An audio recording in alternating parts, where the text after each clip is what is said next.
Hey, what's up guys? This is Anthony from Anthony's Customs, and for this video, I'm going to be talking about my top 10 favorite video games of all time.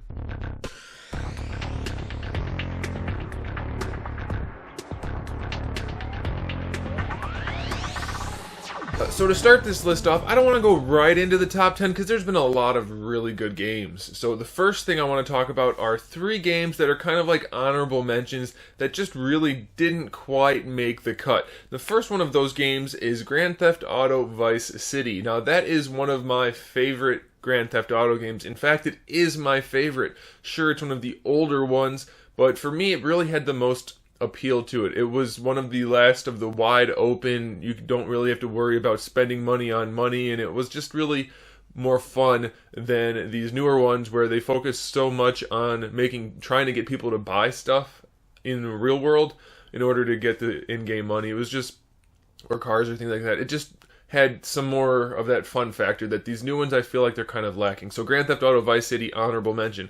Another one I want to mention is Donkey Kong 64. Now this one is one where some people hated it and some people loved it, and I happened to fall into that I loved it category. It was a really huge game with a lot of diversity, and it was really a unique experience for Donkey Kong fans. So I really enjoyed that game. It was extremely difficult and extremely involved. There was a whole lot to it. Tons of collectibles, tons of character swapping in order to do this type of puzzle and things like that. So it had some irritating attributes, but those things that were irritating were also kind of what made it fun. So that's why I really enjoyed that game, and I think it makes sense to put it near the top 10 list, just not quite at the very top. And then lastly, for the honorable mentions, we have Legaia 2, The Dual Saga, which is a turn-based RPG with some of the best turn-based fighting that I've ever experienced. I really enjoyed it.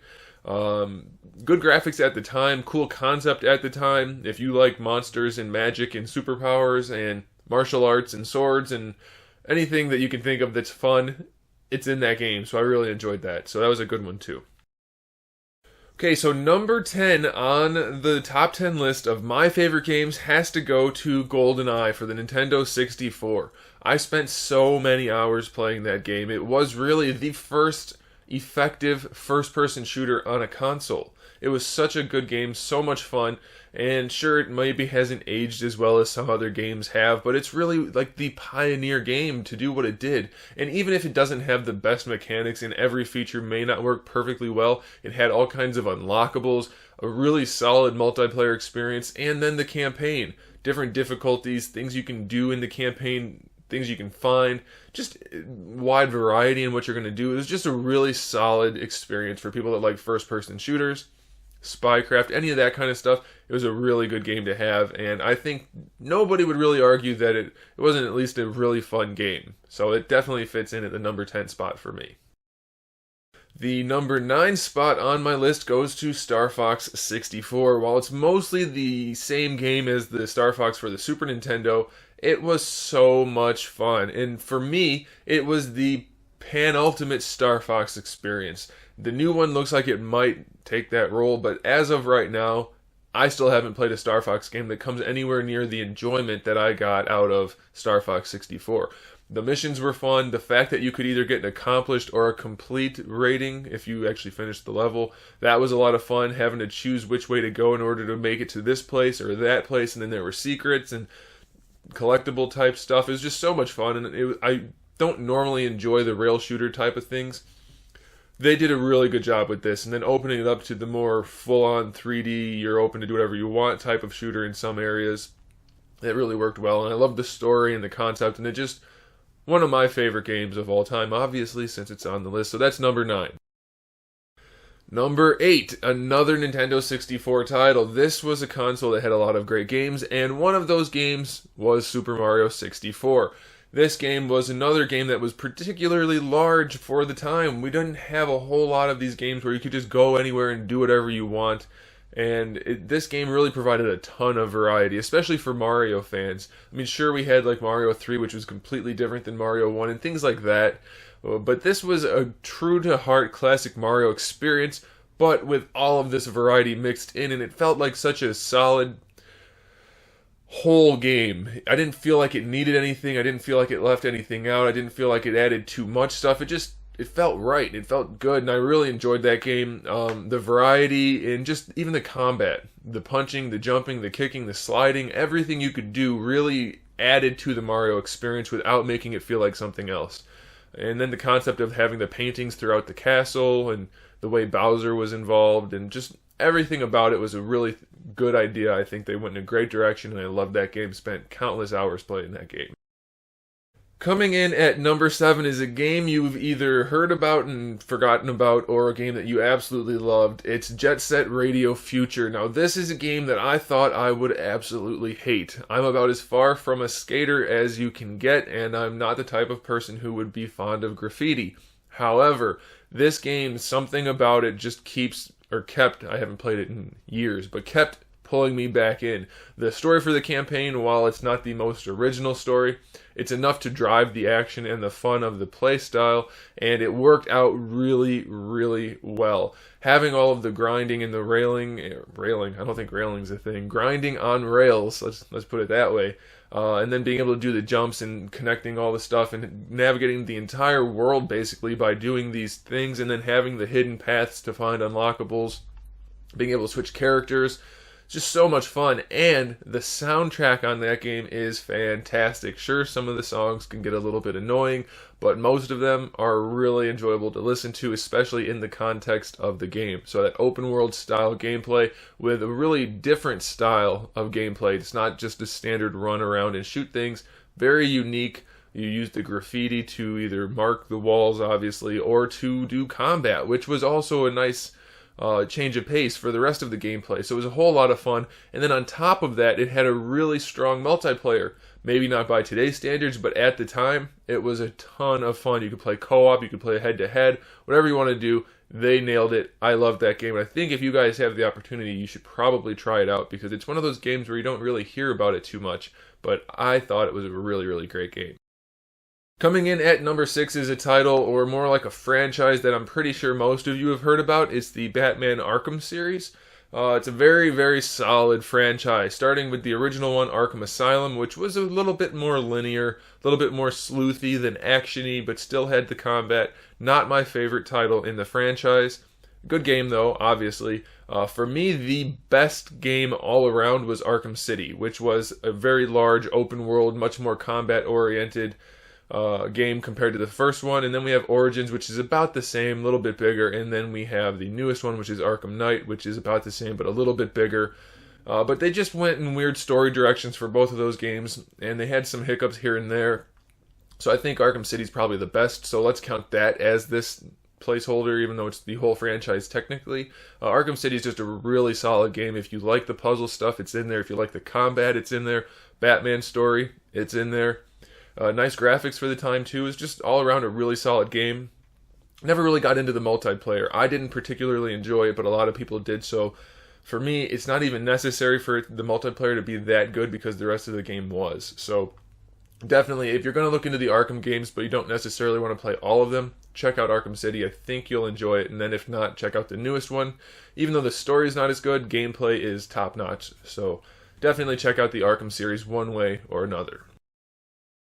On the number 5 spot, we have Borderlands 2. I never played Borderlands 1, and I skipped out on this most recent installment where they went to the moon, the pre-sequel, just because I wasn't really into Borderlands, the whole concept of it. When 1 came out and I heard it was kind of blah, and then the pre-sequel, I heard that it was really blah compared to number 2. So number 2 is the one that's on the list. I played the crap out of this game. Literally every part of the DLC. I spent countless hours playing this game, and oh my goodness, is it a big game. There is so much content, including the DLC. If you don't count the DLC, it's still pretty big, but if you do count the DLC, it's huge. Easily worth the money. One of the most expansive, involved, fun games to play. It's a shooter, adventurer, melee combat plays a part, and then you have superpowers, and all these guns have their own superpowers, and it's just the variety and the style makes this game one that you can't really put down. Once you start playing it, it's a lot of fun. Can't beat it. Absolutely love the Borderlands 2 game. Maybe I should try out number 1. I don't know. You guys can let me know if you played it, but definitely check out number 2. Absolutely love that game. I think everybody probably enjoyed it at least a little bit. And coming in at number 4, we have Legend of Zelda: Ocarina of Time, which is my favorite Zelda game by far. I've played a good amount of Zelda games, and for me, this one just has that kind of appeal, something about it. I can't quite put my finger on it, but there's something in there that makes me want to keep playing it. It has a little bit of that adventure mixed with the higher end action that maybe some of the earlier games were lacking. The story was a lot of fun, and for me, this is like the best iteration of all of the characters. Adult Link or young Link and even Ganon, just everything about this game felt right. Nothing felt kind of like, oh, I wish they did this or I wish they did that. The only thing I think this game would benefit from is maybe current technology in order to get the action and the graphics and everything up to par with maybe current gaming. So if they could make a new version of it, that would be awesome. And not just like a tuned up version, but like a whole new version, but still make it Ocarina of Time. That'd be great. But I love this game. The items, everything about it, you just can just spend so much time doing it. Playing this game, there's so much to do. There's secrets, there's good action, there's the water temple, which don't even get me started on that, though it's not as bad as I remember. But make sure you don't let your brother use the Game Shark and screw up your save, because that happened to me and I had to start all the way over. But luckily it was a really fun game, so I was okay with that. But definitely a great game. Check it out. If you haven't played Zelda Ocarina of Time, do it. Absolutely great game. Coming in at number 3, we have Super Smash Bros., which is kind of a hard one to put on this list just because it doesn't have the greatest depth. Out of all of these games, it's probably the most one-dimensional. It's basically just the brawler combat game. There's really no story. I mean, there's a little bit here and there, and especially with the Subspace Emissary, there was a little bit in, what was that? Was that Melee? That was Brawl? I don't remember anymore. Anyway, across all of the different games, it still has some of the most fun gameplay that I have ever played. Especially if you want to count it as a party game, you can. Throw your friends in there and have a ton of fun. Or, if you want to count it as a serious competitive fighter, you can do that. It has the technical depth to do that, which is what I think makes it a really, really solid game. Variety in characters, variety in movesets, depth in gameplay, skill level. It all provides for a really, really solid game. And if you do want to play the more solo style stuff, you can do that. Even the ones that have the least amount of solo gameplay available, they still have a decent amount. So there's a whole lot to it. Tons of stuff to collect, tons of stuff to practice and master and get really good with different characters. Just can't beat it. And if you like Nintendo characters or even other characters from other games that are really popular, you can pretty much find them in these games. So it's a lot of fun to see the characters outside of their element and doing something that's a little different, a little bit more fun.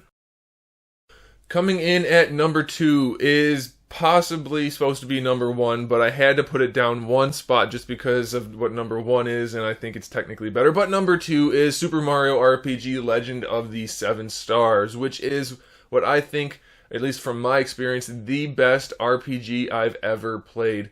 Hands down, bar none. To be fair, I haven't played Final Fantasy. I know a lot of people like Final Fantasy games, so I can't say it's the best in the world, just my favorite.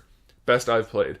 But if you want to play a really solid turn-based RPG, action RPG, get it. Play it. I think it's on the newest virtual console for the Wii U. I don't know if it is. I played it on the Wii and for the Super Nintendo back in the day. But if you like Mario characters and RPGs, you cannot beat this game. It's so good. There's so much depth. There's so much technical skill involved. Adventure, exploring, humor. Just everything you could want in an RPG, this game has it. And it has some of the best graphics for the time. It was just fantastic the way it had the 3D world. Everything was so good about it. And I, at the time, hated turn-based RPGs, and this game made me change the way I thought about it. I wish they would somehow get these characters back into a new game. I know there's an issue with Square Enix there, but so many good characters, so much good gameplay. We need to get this game back into consoles somehow, some way. If you haven't played it, or if you don't even know that much about it, check out some videos, see if you can find a way to play it. It's just such a fantastic game. Anybody that likes RPGs should have played it at some point in their life. Super Mario RPG Legend of the 7 Stars, number 2 on my top 10 list. Easily one of the best games I've ever played. And coming in at number 1, which should be very little surprise to most people, we have Halo, which is not just one game, it's a whole franchise at this point, so I'm only including the proper titled games in this list. I'm not counting like the mobile games or Halo Wars, which they have their own merits, they're all good games, but for me, it's all about the core numbered games, 1 through 5 at this point. And despite some people thinking that the story's a little bit crazy and maybe shallow or maybe too involved, or it depends where you are in the franchise, it's got one of the best stories out of any game I've ever played, if not the best. And that's even if you don't count the books and comics and everything, even though I am counting those for me personally.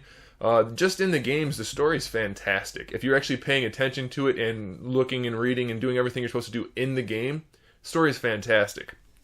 So you can't beat the story in Halo. Bar none, it's a really, really solid, great sci-fi, fantasy, action, adventure, shooty, military, everything you want in that kind of story. They've put it all in there and it all works really, really well. And on top of that, the gameplay's pretty darn good. I don't know if you guys have heard about this, but gameplay has some of the best, tightest, most polished shooter mechanics out of any game ever. It's just so good. They've done such a great job of mastering the first-person shooter on a console. It's really the standard to which everything else is measured at this point. And I know Call of Duty might technically be more popular at this point, but that doesn't necessarily make it a better quality game. And for me personally, having played Call of Duty and Halo, Halo beats it, hands down. It may not be the most realistic of shooters, but it is incredibly fun to play. It's open for people of all skill levels. I mean, you don't want to go against the best if you're the worst, but you'll be able to have fun playing it. I think that's because it has a little bit less of that one-hit kill mentality than some other games have, and a little bit more fantasy, I guess, is a good way to put it. So it'll just be fun to play. Even if you're not a hardcore FPS player, it's going to be a fun game to play. And then you have the multiplayer and the Forge mode, which we're still waiting for on 5. We'll see how that goes. And then you have the theater and custom games, and there's just so much to do in it that I think it's easily the best first-person shooter, most open to any player, any gamer, anything. Give it a shot, you probably will enjoy it, unless you're already one of those people that hates it because it's Halo, but can't do anything about that. So there it is, guys. That's my number 1 game on my top 10 plus 3 list of video games that I liked throughout all of history. Thanks for watching, guys. Let me know what your favorites are. I'm curious to see what you guys think, and let me know what you thought about my list, too, because I would love to hear people tell me how wrong I am about some things. Thanks for watching, guys. I'll see you in the next video.